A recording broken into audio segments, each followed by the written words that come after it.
Guten Tag, Sie sprechen mit Ahmad vom Kundenservice. Wie kann ich Ihnen weiterhelfen? Ja, guten Tag.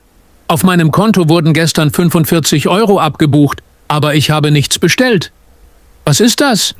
Das tut mir wirklich leid zu hören. Darf ich kurz Ihre Kundennummer oder die letzten 4 Ziffern von Ihrer Kundennummer haben? Die letzten 4 Ziffern sind 1, 2, 3, 4. Und ich schaue hier.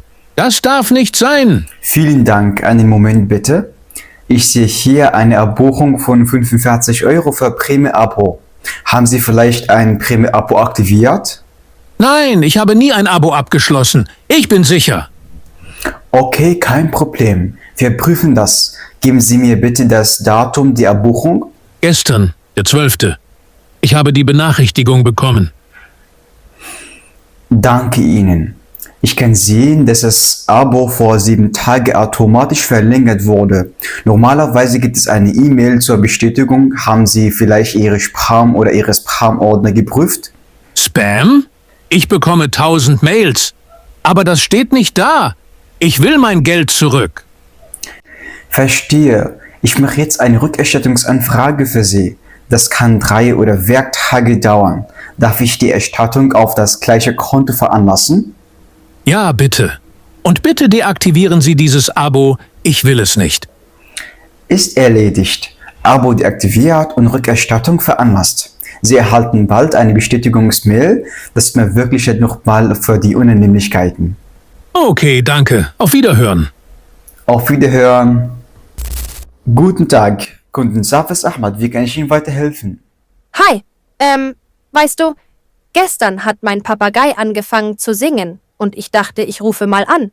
Nein, Spaß. Ich wollte nur fragen, wie ich mein Passwort ändere. Kein Problem. Gehen Sie bitte auf unsere Webseite, dann oben rechts auf Login und danach auf Passwort vergessen. Möchten Sie, dass ich Ihnen die Schritte per SMS schicke? Oh ja, super. Aber vorher, glaubst du, mein Papagei kann Deutsch lernen? Er sagt nur Guten Tag und komm her. Ich denke, das ist möglich, aber jetzt mache ich zuerst die Passwort-SMS. Welche Handynummer darf ich verwenden?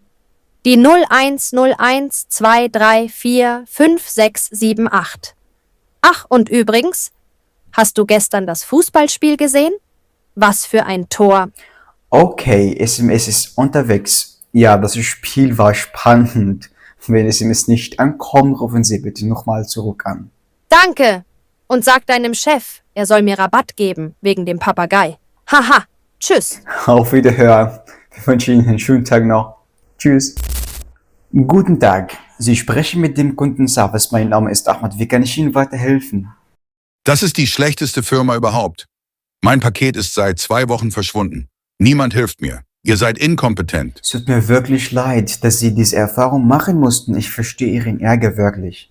Geben Sie mir bitte Ihre Sendungsnummer, dann mache ich es sofort. Hier TRK 987654321. Wenn das Paket nicht auftaucht, will ich mein Geld zurück und eine Entschuldigung. Einen Moment bitte. Ich sehe hier eine verspätete Zustellung. Das Paket steckt im Logiszentrum wegen Adressproblemen. Wir leiten jetzt eine Nachforschung ein. Das ist doch typisch. Immer Ausreden. Ich habe heute ein wichtiges Geschenk gebraucht. Wie soll ich das erklären? Ich verstehe, das ist wirklich ärgerlich. Ich setze eine Nachforschung an und wir melden uns binnen 24 Stunden mit einem Update. Außerdem kann ich Ihnen einen Gutschein als Entschädigung anbieten. Wäre es akzeptabel? Auch gut, aber ich will klare Antworten. Kein Rumreden. Na toll, ich habe Ihnen direkt meine Durchwahl für Fragen. 030 555 1234, Durchwahl 7. Wir bleiben in Kontakt, Herr Müller. Okay, tschüss. Auf Wiederhören und nochmals Entschuldigung für die Unannehmlichkeiten. وطبعا بعد ما شفنا اهم المكالمات دي مع بعض، يلا بقى طبعا عشان ناخد مع بعض اهم الجمل والكلمات اللي اتقالت جوه المكالمات او الجespräche دي عشان طبعا نستفاد من كل كلمه بتتقال الصراحه. فيلا بينا. طبعا ده كده في اول مكالمه. طبعا عندنا كده كم كلمه مهمه جدا برضه اتقالت، وهم طبعا كلمه وهي Abbuchung oder die Abbuchung. Die Abbuchung طبعا ده معناها السحب او الحساب. لما تيجي مثلا انك تسحب مثلا فلوس من الحساب ولا حاجه اسمها كده، اسمها دي Abbuchung. يعني مثلا كده برضه زي ما كنت النهارده قال لي كده بالظبط. Ich sehe heute eine Abbuchung von 45 Euro. Ich sehe heute oder ich habe heute eine Nachricht bekommen, dass es eine Abbuchung von 45 Euro durchgeführt wurde.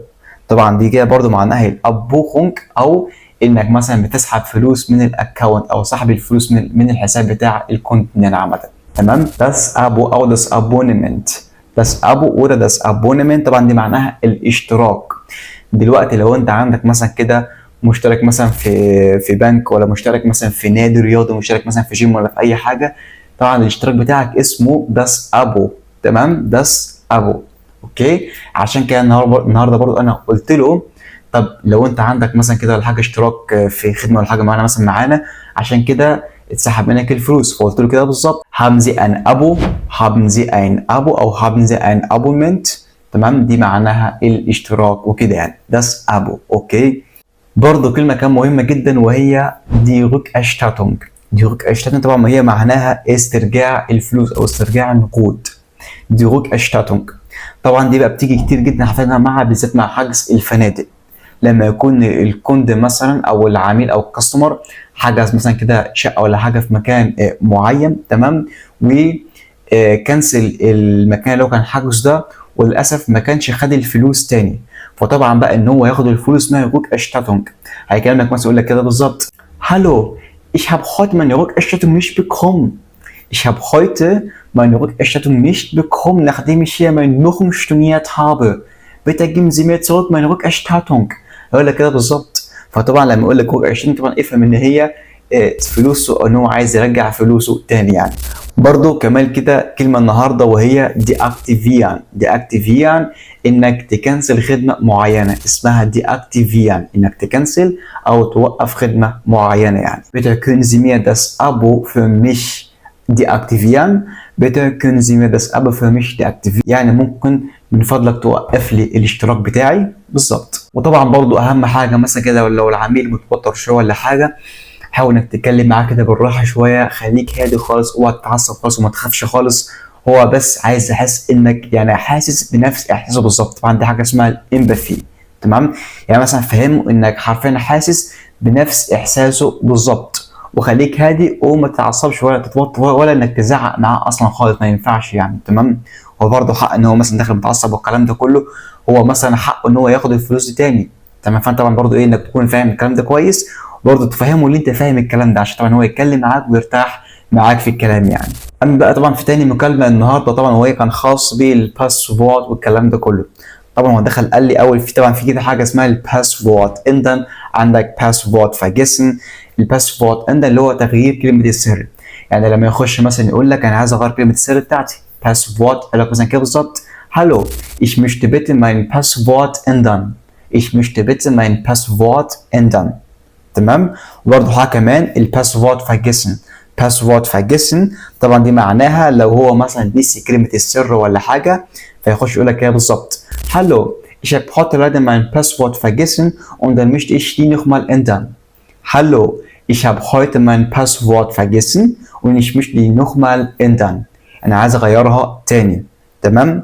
طيب اخر حاجه بقى معانا طبعا النهارده وهي طبعا اللي كانت في اخر مكالمه، وهو الخاص بقى بالطلبات والحاجات دي كلها. هيخش مثلا يقول لك برضه كده بالظبط verspätete Zustellung. طبعا دي كده جمله معناها verspätete Zustellung او توصيل متاخر. يعني الكوند لو مثلا كان طالب حاجه من عندنا يعني ولا حاجه وما كانش وصلت له، او مثلا كانت متاخره خالص عشان توصل له، ففي طبعا حاجه اسمها الverspätete Zustellung او تاخير الطلبيه. يعني لما هو مثلا يكلمك ولا حاجه، فانت مثلا بقى كده لو شفت مثلا في سيستم ان هو عنده تاخير حاجه في الطلبيه، فهتقول له كده بالظبط es tut mir wirklich leid, das zu hören. Ich habe jetzt eine verspätete Zustellung im System gefunden. Ich habe jetzt eine verspätete Zustellung im System gefunden. يعني ان في تاخير فعلا في الطلبيه، وبرضه اهم حاجه انك تعتذر وتاسف له في اللي حصل ده يعني. برضه كلمه كمان بقى مهمه جدا جدا طبعا خاصه برضه بالطلبيات والكلام ده كله، مثلا زي امازون او حاجه زي كده. طبعا وهي برضه لوجيست سنتروم.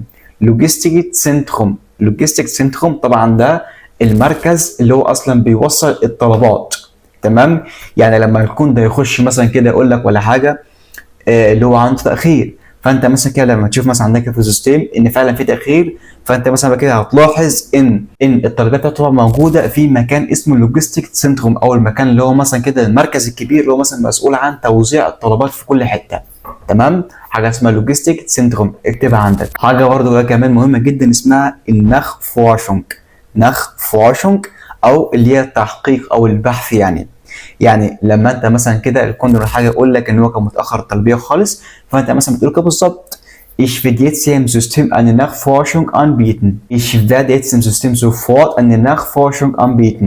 تمام، عشان طبعا انك يعني كده تشوف يعني المشكله فين بالظبط او الكلام ده كله يعني. تمام، برضو حاجه كمان وهي الانتشيديجونج او الجوتشاين، حاجه مثلا كده شبه الكوبون او يعني تعويض او قسيمه تعويض، حاجه زي كده يعني اسمها كوبون او جوتشاين.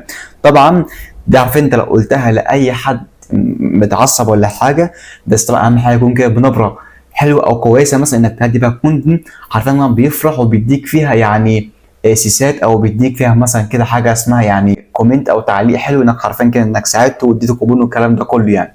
طبعا حاول انك دايما تستعملها مع الكونتنت اللي غضبان خالص، انك مثلا كده تديله كوبون او جوتشاين او انتشيديجون عشان مثلا كده يكون يعني ايه راضي او لحد ما فرحان يعني ايه بالخدمه اللي عندنا في السيستم والكلام ده كله. تمام، فطبعا بقى كده صعب. اهم حاجه من ده كله انك مثلا تفهم ازاي انك تهدي الكونتنت، ازاي مثلا انك تتعامل معاه، ازاي مثلا انك عارفه لو داخل يعني متعصب او بيشتم ولا حاجه برضو انك تهديه وتخليه طالع من عندك من الكول فرحان او مبسوط كمان يعني. طبعا دي كده حاجه اسمها السوفت سكيلز يا جماعه. تمام، طبعا دي برضو بتيجي مع الوقت، وحرفيا الكول سنتر هو المجال الوحيد اللي هيعلم لك الحاجه دي. طب ليه؟ هقول لك ليه. بص، انت عشان مثلا بتتعامل مع حرفيا ناس كتير جدا كل يوم الكلام ده كله، واحد مثلا متعصب ولا حاجه، فانت طبعا بتهديه وبتساعده.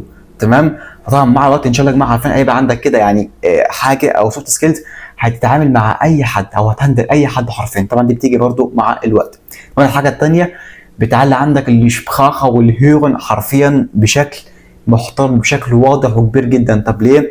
انت مثلا كل يوم مثلا بتسمع المان من الالمان نفسهم حرفيا بقى اللغه العاميه والكلام ده كله يعني، فطبعا بتعلي عندك الهيرو بشكل كبير جدا والكلام ده كله. فطبعا ده كده يا جماعه كان الفيديو بتاع النهارده.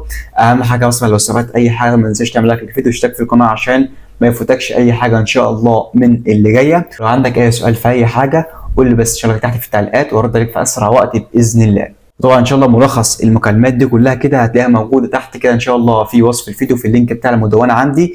طبعا فيها شرح وكل الكلمات دي طبعا وكل الجمل دي طبعا هتلاقيها موجوده هناك بشرح مفصل وكويس جدا ان شاء الله ينفعنا كلنا باذن الله يعني. تمام، ويا رب نكون استفدنا و bis zum nächsten Mal.